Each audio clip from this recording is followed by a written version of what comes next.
পুতুল নাচের ইতিকথা, মানিক বন্দ্যোপাধ্যায়ের সেই কালজয়ী উপন্যাস।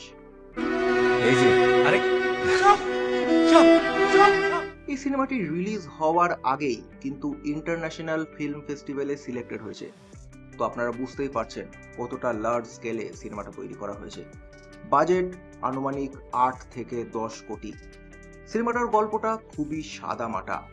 শহুরে চিকিৎসক শশী গ্রামে আসে, সেখানটাতে গ্রামীণ যে পরিস্থিতি, যে সমস্যা, সেখানটাতে তার যোগদান, কুসুমের সঙ্গে তার পরিচয় এবং গ্রামীণ সম্পর্কের ঘনঘটা, সবটা নিয়েই মানিক বন্দ্যোপাধ্যায়ের এই কালজয়ী উপন্যাস পুতুল নাচের ইতিকথা, যেটা অলরেডি সিনেমা হলে চলছে। এবং যদি অভিনেতাদের কথা বলা যায়, তাহলে শক্তিশালী তুখোর অভিনেতারা এখানটাতে রয়েছে। আবির চট্টোপাধ্যায়, ধৃতিমান চট্টোপাধ্যায়, জয়া এহসান, পরমব্রত চট্টোপাধ্যায়। তো এই সিনেমাটা কিন্তু একদমই মিস করা যাবে না, কারণ ইতিমধ্যেই পজিটিভ রিভিউজ কিন্তু আপনারা দেখতে পাবেন সোশ্যাল মিডিয়াতে। তো এইটি কিন্তু একটি মাস্ট ওয়াচ।